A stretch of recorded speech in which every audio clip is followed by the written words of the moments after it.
On the Supreme Court will answer questions from senators in the first of several confirmation hearings. Fox's Shannon Bream brings us balanced coverage. A judge must be independent, must keep an open mind in every case. It is a promise every nominee to the Supreme Court makes, an ideal that inevitably runs into partisan pushback.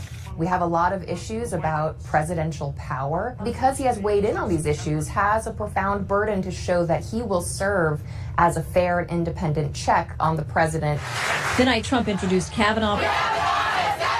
Progressive groups rallied at the Supreme Court and sounded the alarm. Trump's hardline nominee will undermine marriage equality, crush voting rights. Beyond that, the Supreme Court in coming months may confront other divisive issues.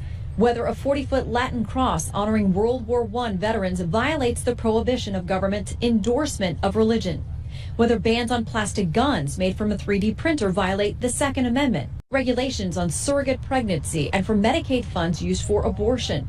And the limits of executive power in ongoing challenges to President Trump's immigration, environmental, and regulatory policies. The Supreme Court in the last few years has really become the decision maker of last resort on so many issues that have polarized our society. Judge Kavanaugh a decade ago suggested providing sitting presidents with a temporary deferral of civil and criminal prosecutions. It really makes sense to make sure as a country that we give our president as much room as possible to operate free from the usual burdens of the citizenry. That has many Democrats worried Kavanaugh would protect the man who nominated him from any Mueller probe subpoena. Judge Kavanaugh's judicial philosophy incorporates an almost monarchical view of executive power and accountability, animated by a belief that our chief executive gets to play by a different set of rules. While working for independent counsel Kenneth Starr, Kavanaugh advocated an aggressive approach to get President Clinton to detail, under oath,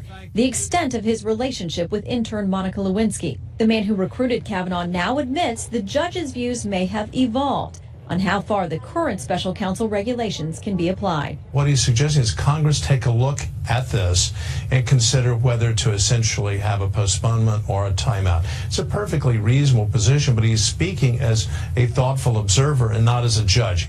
Republicans say the judge's views are being distorted and that his record has earned bipartisan praise.